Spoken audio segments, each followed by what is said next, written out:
God is looking for people who are desperate. So when you read the stories of many of the revivals, and I'll just mention some of the more familiar names, men like Evan Roberts or William Seymour, they were desperate, and it showed in their lives. William Seymour would pray, and I'm not saying you all have to do this, but I'm just sharing his story, where he would pray up to 8 hours a day, and he went like that for months. Same thing with Evan Roberts. He would spend extended hours of prayer just seeking God and over extended periods of time. So that's desperation. And that's what God is asking of us. Longing, wanting to see us in that place of desperation. If you look at it in the life of Jesus himself, he spent, if there was any person who didn't need to pray, it would be Jesus. But you find Jesus spending a night in prayer. You find Jesus waking up early and praying. You find Jesus dismissing the crowds in order to be alone with the Father. So that was what enabled him to be the move of God in his day, in his hour. And so that, I think, is one crucial thing of desperation.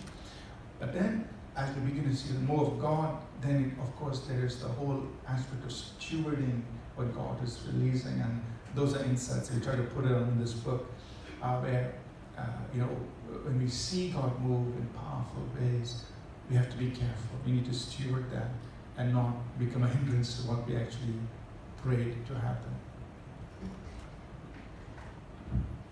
Pastor, if obviously I'm asking a tough question because I'm trying to get you to summarize the book in a few minutes, which is cruel, I know.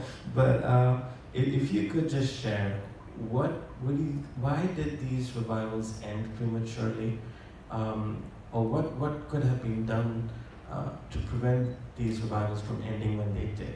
Could something have been done, or if those leaders had a second chance, what do you think they would have done differently during the time that these revivals hit? I know you've done a lot of research on this, but if you could just share a couple of points, a couple of insights. Yeah, one of the things we need to keep in mind is that God always wants us to move from glory to glory. He wants us to move from faith to faith, from strength to strength. So every, a visitation of God, or is really intended as to bring us to a higher level in God, and then take us on from there. So it's not just, I have a mountaintop experience and I'm back in the valley. That's not God's intent, but we are going from glory to glory. So every visitation of God should become a habitation and then become a move of God. And then we go up higher from there. But if you don't steward it well, then we have this up and down things, right? So when you look at the history of revivals and see what happened, and again, I'm trying to summarize many of these things, but one main thing is when flesh came in the way, right? And it can come in many forms. One is a desire to control what God is doing, God is God, and He's going to move the way He would like, but then when I want to put God into my box, I am at some point going to, as long as it goes along the way I'm accustomed to, I say it's fine. But the moment I say, no, God, that's not the way you're supposed to work, and we put God in a box, we want to control what God is doing, it actually quenches the move of God's Spirit. So that's one thing that happens. Second is when there is, again, an expression of flesh in the form of strife, especially among the leadership. When there is, when the leaders whom God is using to steward the revival get into strife amongst themselves, who's the one who's going to be more in charge, who's going to be the one prominent, or each one wants to go in a different way. Strife comes in and quenches the move of God. Or sometimes we just don't consolidate what God has given to us.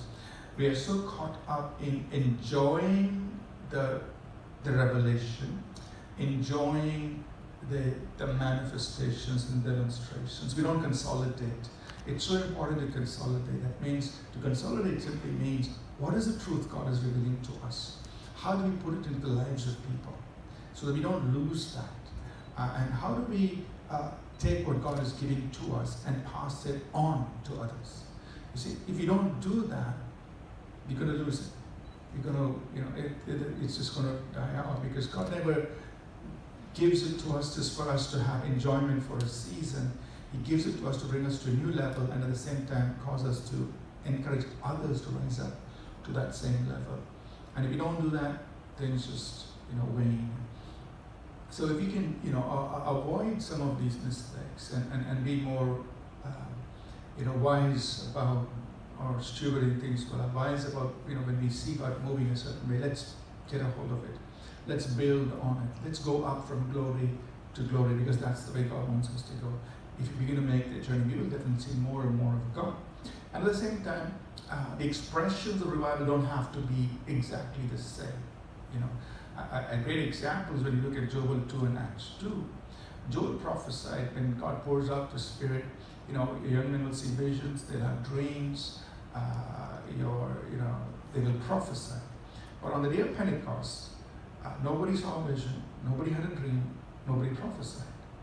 There were things that Joel never spoke about. There was tongues of fire, there was the sound of a rushing mighty wind, and they spoke in tongues.